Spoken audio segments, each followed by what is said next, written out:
Right, so how am I going to do this? Do I do this with a proper intro? Or I don't know. Yeah, go on, do a proper intro. Tell them who I am and what we're talking about. Right. Hello and welcome to Pods Like Us. I'm Martin Quibell, known to my friends as Marv. And this time I'm speaking to my great friend James Court from the Court Case podcast, who's returning to chat with me about going out on a trip with his co-host, Sweet Tea. Yes, yeah, we went to the podcast show in London, which is the first of its kind global podcast like festival / event. It was in Islington in London. Right. So what was it? Where, in Islington in London? I'm trying to think where that would actually be held itself in Islington. It was in the Business Design Centre. That's what the place was called. Right. Okay. Easy to find then, obviously. Oh, yeah. Well, easy to find. And they had huge podcast show things up around the place to help you find it really easily. It's like going to one of these concerts where you got these big, enormous signs with this person who you're going to see. That's exactly what it was like. Yeah. Right. We we put a video, I think, on our Instagram, which showed some of the stuff of what it looked like that you could see on the Court Case Podcast Instagram account to get a sort of feel of what it looked like. Yep. Easy to find. Just go to Instagram and look for Court Case Podcast. Have you got TikTok yet as well? I think you've got that as well, haven't you? We do, yeah. And we've only just started like redoing it and redoing sort of regular videos. We try and post a couple videos a week, but we spoke to someone at the podcast show that works with TikTok, and they said you need to be posting like 3 videos a day to have a chance of like going viral. So you almost would need to like hire an extra person to get content that regular out. Yep. Be a bit like Gil, because he's got somebody, the Mind Buzz guy, Gil. He's got somebody that helps him with that stuff. Yeah, exactly. I mean, if I had the money, I'd hire my own apprentice and just have him doing that sort of stuff. Yep. I have these images of Gil just feeding his son every now and again and letting him off and just saying every now and again, get that promotion out there. Come on. Yeah, exactly. Good reason to have children. Oh, 100%. Free slave labour. Yeah. Oh, dear. Is that the police at the door? Was it your first con then, James? It was my first. Last October, me and Sweet Tea went to a very small one in London that was literally at a bar that these people called the BBF or BBE. And it was literally just a handful of different podcasts. Some of them did live little talks. The others just listened, and it was a small little network. I met an editor there that has edited a couple episodes of Court Case. I don't know if you've listened to any of the more recent ones in season 3, but sometimes there'll be an advert from an editor in there. I met him at that event, and sometimes when I'm really busy with my other work podcast, I'll get him to edit a court case for us. But I went to that small one, which was quite nice. But this was just on another level. It was like a proper huge, it was like a Comic Con, but for podcasts. Wow. So you went there then, and you go there, and it's just this stuff going on everywhere, is there? Or is it some specific event going in one place, or was it in different places and you had to pick and choose which room you'd go into or whatever? So there was a schedule. They also had a dedicated app on their phone. On your phone. And it was over 2 days, and there was a schedule, and there was about 4 different theatres, and there was about 5 or 6 different other rooms where there would be talks going on at different times about different subjects. And so you could choose what sort of talk you wanted to see and learn a lot of stuff. So there was those going on. And then if you weren't in a talk, there was a huge, massive room where placed people like Spotify, Acast, Global, BBC, all of these huge, big brands. They all had booths to talk about, so you could talk to staff members about what they were doing in podcasting and Spotify and stuff like that. But some of the talks were really impressive, and they had some really big names as some of these talks. Yeah, because I noticed Fern Cotton was there and Louis Theroux. I'm guessing that you saw both of those two with their talks. Yes, I'm a huge Louis Theroux fan. He was the first talk we saw. His talk. It was called "Interview with the Interviewer," and it was a woman interviewing Louis Theroux, but also they were interviewing a woman called Emily Maitlis. I don't know if you've heard of her. She's a BBC interviewer. Most famously, recently, she gave the Prince Andrew "I Don't Sweat" interview at Buckingham Palace. Wow. So it was her and Louis both talking, and they both have separate podcasts, and they were just discussing how it's different than, their experience in broadcast media. Acast, the CEO of Acast, gave a talk, and he had Fern Cotton and Gary Lineker on with him, and that was a really good, interesting one. There was a one that we went to called The Power of Creative Collaboration, and that had a woman called Guyavana Fletcher on. She's fairly famous. She's married to one of the members of McFly. In 2020, she was the Queen of the Jungle in I'm a Celeb. All right. But she had a podcast, and she was on with Gabby Logan, who is a popular sports commentator. Yep. And she's also got a podcast. And that talk wasn't as good because it wasn't as much about creative collaboration as it was like, oh, what famous guests have we had on ours? It felt like a bit of an ego scrub. But the less famous talks, personally, I found were a lot better. There was one talk that didn't have any famous people in it, and I came away from that talk so inspired and just affected by it that it's just given me a whole new lease on podcasting. It was called Finding My Tribe, and it was a guy from one podcast called My Dad Wrote a Porno, I believe his podcast was called. Yeah. And he was sat down and he was talking to these three people from three separate podcasts. They weren't famous at all. It was a podcast called That UFO Podcast, a guy called Andy, a podcast called Roll Britannia, which was a D&D podcast, and a woman called Joanna from a podcast called Women's Brew, which was a podcast about women that enjoy beer. And it was about how podcasts of such niche subjects you would think would not get that much of an audience, of how they can gather these big communities. Now, all three of these podcasts have about 2 million listeners a year. And there were such small niches. Like this woman's got a podcast, it's just about women that drink beer. And I didn't think many women drink beer or enthusiastic about beer as a hobby, but she's got 2 million listeners. And also they are doing these podcasts, like the guy that does the UFO one, he records his podcast in his shed in his garden, just him. And it completely inspired me, because it's nice enough walking into these talks and hearing these celebrities that chat. That's nice enough. But when you're seeing these people that are just like you, that don't have a following, they're doing it from their shed. It started as a hobby, and they've gotten 2 million listeners, and they're just talking about what they love. It was amazing. It was so inspiring. Well, the thing is, I mean, we've both said this before, haven't we? The difference is that on a radio station, on normal radio, they've got a team of producers there, and it's all about the amount of people that they can get. So radio stations will pick a certain format that they can follow, and so these niche programming wouldn't be in a normal radio station. So that's where podcast is a great thing to have, because you can hit that niche audience that can't be hit by regular radio.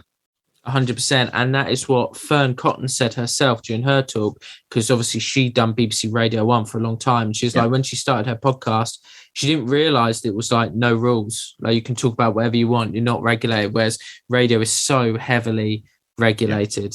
And so it's just, it's amazing. So there were these amazing talks, and there was a few others. We didn't have time to go to all of them. It would be impossible because there were talks going on at the same time.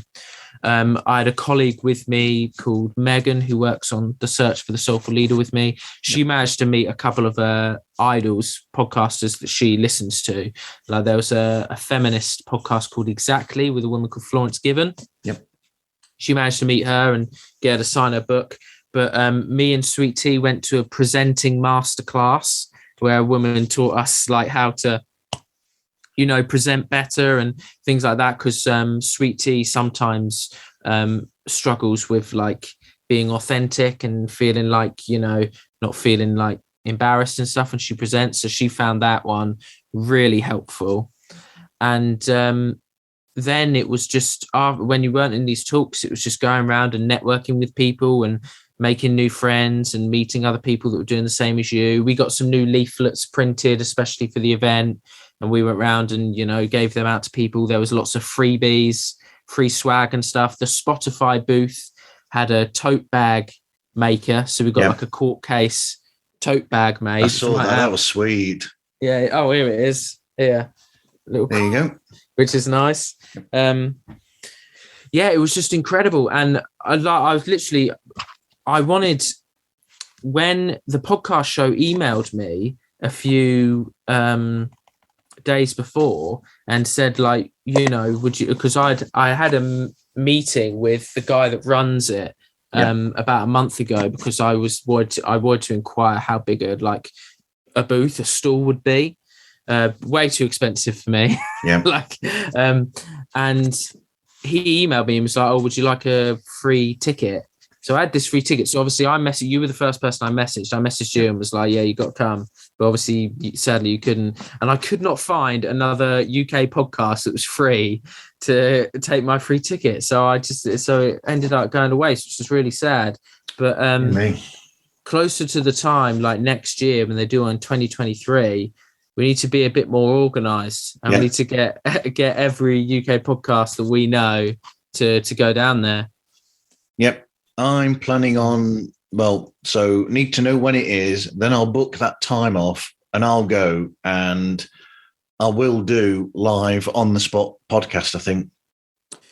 That's definitely do it. There was a couple of booths there. Me and T didn't take up the opportunity because we didn't know they'd be there. Yep. There's a couple of booths where companies that owned studio spaces like in London and were trying to advertise that, they brought their decks and stuff with them, like you can record a live podcast here, so you could do that. But I might have the dates for next year's one. I think they might have sent it to me.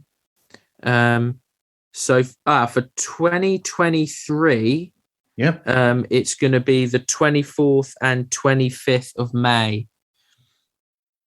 Right. Okay, same place. Business Design Centre, Islington, London. But they, over the night time, the whole week, the 22nd to the 28th, in the evening, they have loads of live podcast events. Cool. Where certain popular podcasters will perform their podcast live. Yeah. You can get like separate tickets too. That'd be cool. That'd be great. Yeah. I thought it'd be interesting for me to go next year and to do that, so that basically I'll just collar anybody that I can and then have a quick chat with them there and post it up as soon as I can on like YouTube or something. That's a great idea. Get on that. 100%. I'll see you there. I'll do one with you. Excellent. Perfect. We can collar them all together. Yeah. I mean, you've preempted something I was going to ask, which is, did you meet any new people and make any friends there? Yeah, well, I managed to, after they gave their talk that about those small ones, I managed to talk to one of them, the D&D one, Roll Britannia, and I've been messaging one of them on Twitter the past couple of days. They're going to listen to our podcast, which is nice. Yeah. But I managed to, there's a couple other small podcasters that I talked to and stuff like that. I managed to have a good chat with a couple of staff members from Acast. Yeah. And I've got a friend, Abby, her name is, lovely girl. She works at Sony Music. She does the podcast division there. So I managed to have a nice chat with her, which was lovely. And a really big one, which I'm quite happy about, is I managed to meet a guy from Warner Brothers, and they're just starting a podcast division. And so he said he's going to take my podcast away and show that to the people there. So hopefully they love it at Warner Brothers and want to grab it. That'd be nice, because I want to, towards the end of the year, I'd love to pitch Court Case at a couple studios or something and try and get like studio backing. That would be nice. But yeah, no, there was quite a few different people we met. It's just networking. I don't know if you've ever been to like a networking event before, but it can be quite daunting sometimes to, work up because you've just got loads of people talking amongst yourselves. You just got to have the balls to just walk up to random people, just be like, hello. Yeah. And it can be quite daunting at times. But no, it was really good. It was really good. Absolutely. So what actual ideas did you take away from there then that you mentioned that it inspired you going there? What sort of things did you take from it?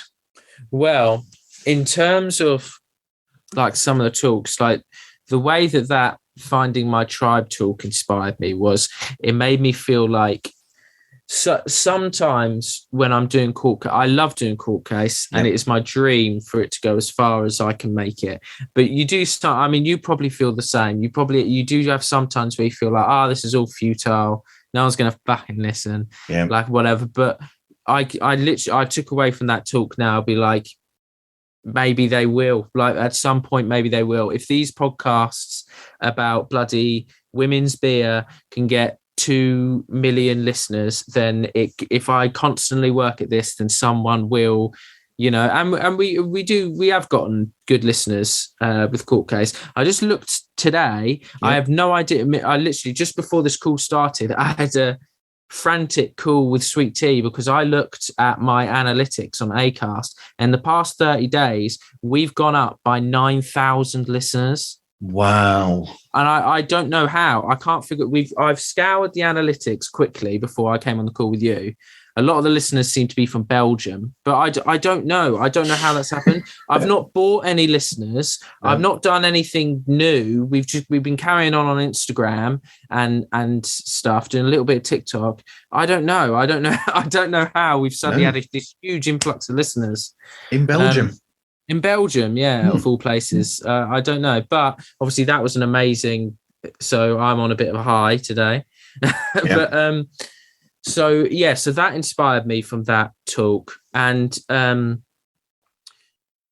there was just also a lot of the people and just the community sort of feel that there was at the podcast show.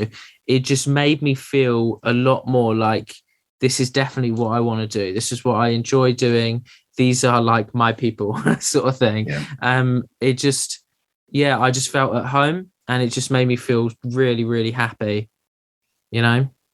But then we've had that sort of feeling anyway, me and you, by being in groups online, on Instagram, for instance, where we chat with other people, in chat groups. So, I mean, it's strange because there's no competition between any of us, even those of us that do similar shows.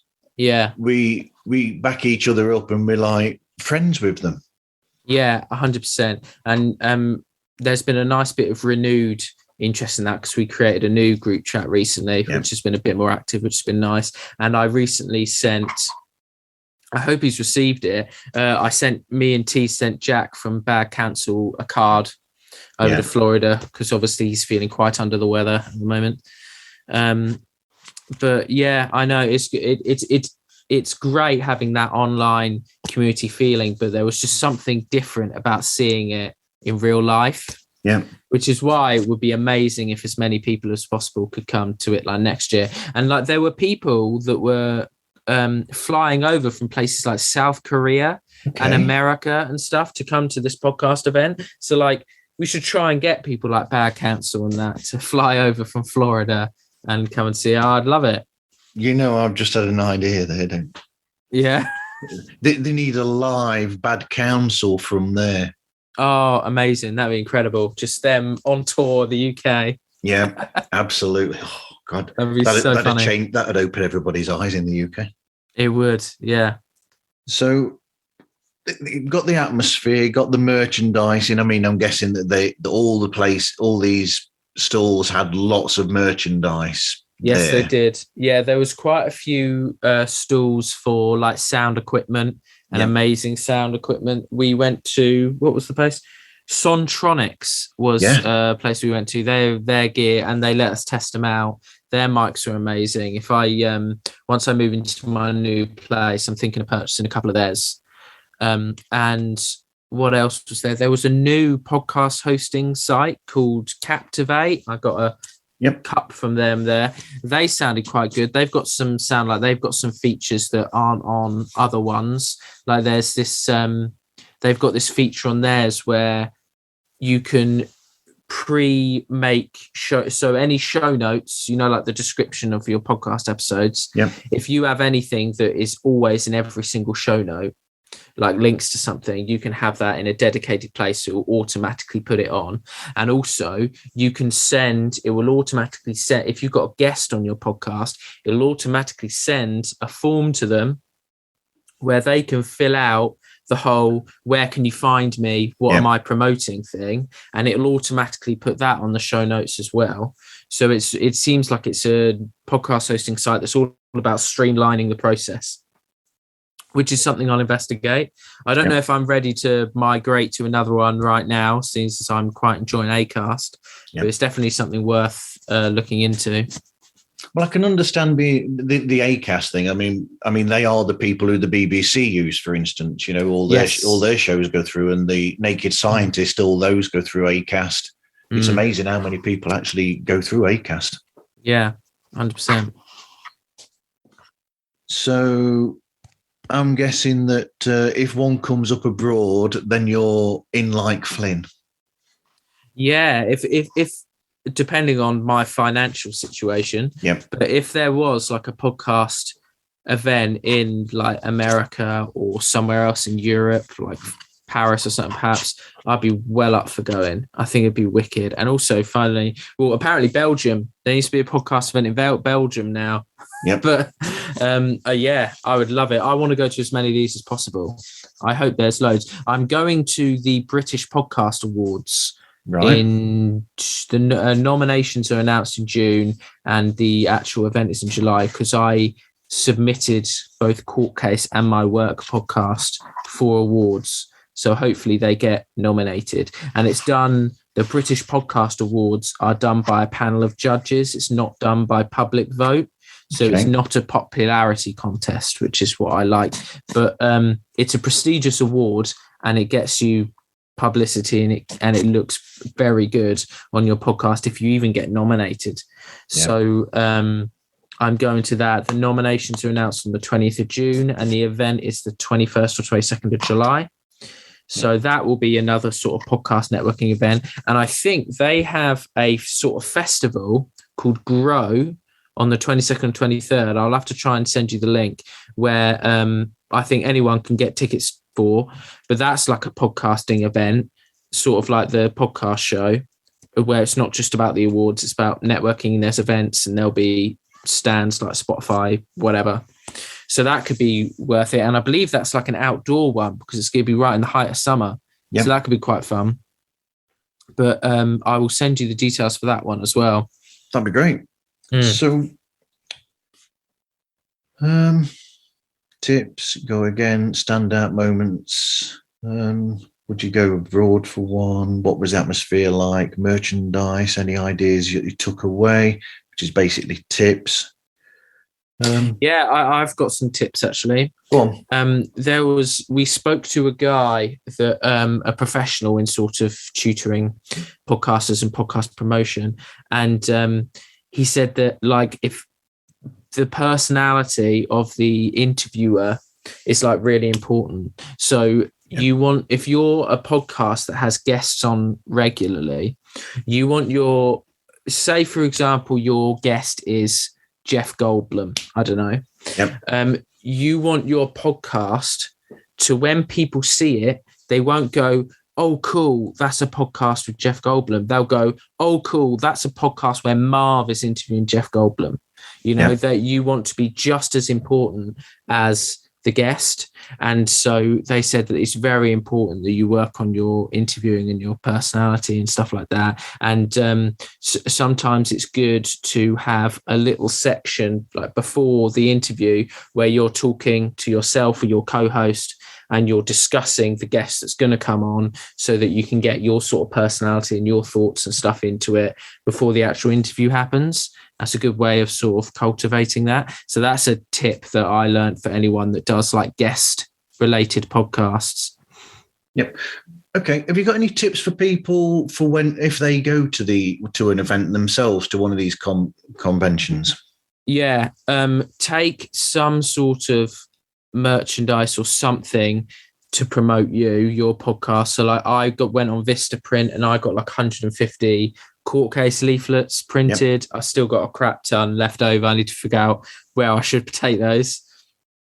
And I would just hand them out, because then anyone that I met, anyone that I talked to, bosh, this is what I'm doing. This is mine. Yep. Really important for networking.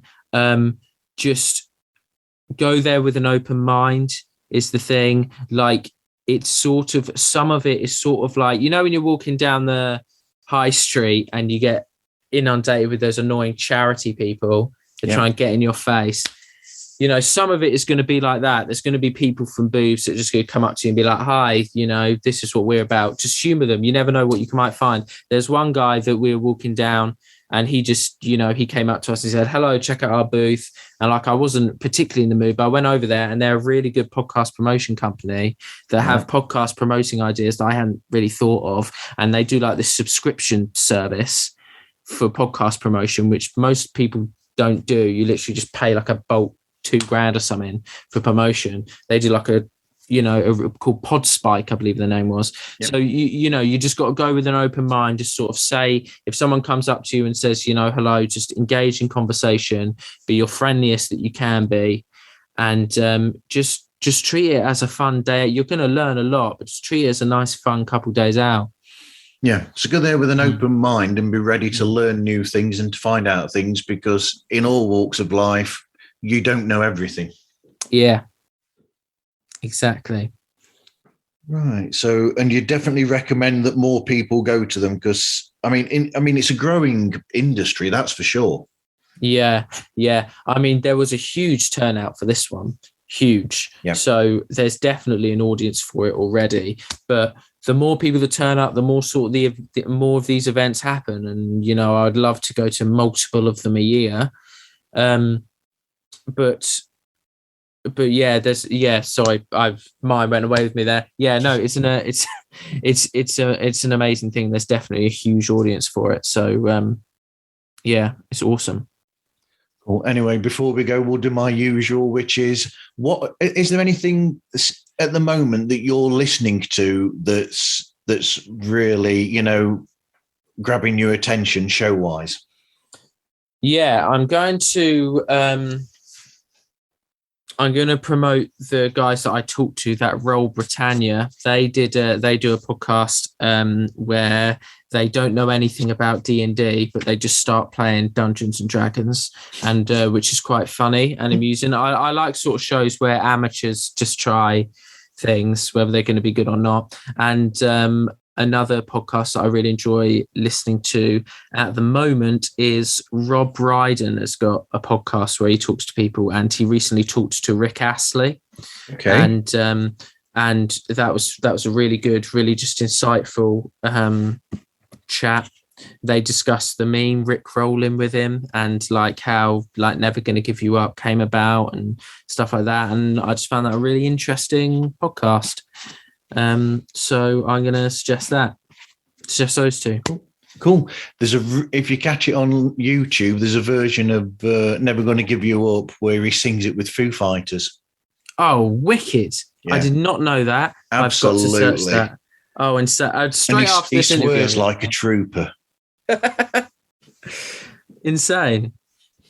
But anyway, this was cool. I was nervous about this. Really? Oh, no, you shouldn't have been. Something different. Put yourself out. Yeah, exactly. Anyway, this was cool. Anyway, thanks a lot, mate. No worries at all. Thanks a lot. Thanks, everyone, for listening. And actually, I missed it. Go on, then. Tell everybody where to find you. Yes. Well, my name is James Court. I do the Court Case podcast, so you can find us on Spotify, Apple Podcasts, all of the places. And our main port of call is our Instagram, which is @Court Case Podcast. So please follow us on there and like and share all the stuff you see. Right. I'm going to go and grab myself a coffee because I've been awake since yesterday. Jesus. Okay. Yeah, you need one. Anyway, you can find Pods Like Us on all social media, Instagram, Twitter, TikTok, and you can contact us on podslikeus@gmail.com. And thank you, everyone, for listening. And I hope you listen again to another episode of Pods Like Us.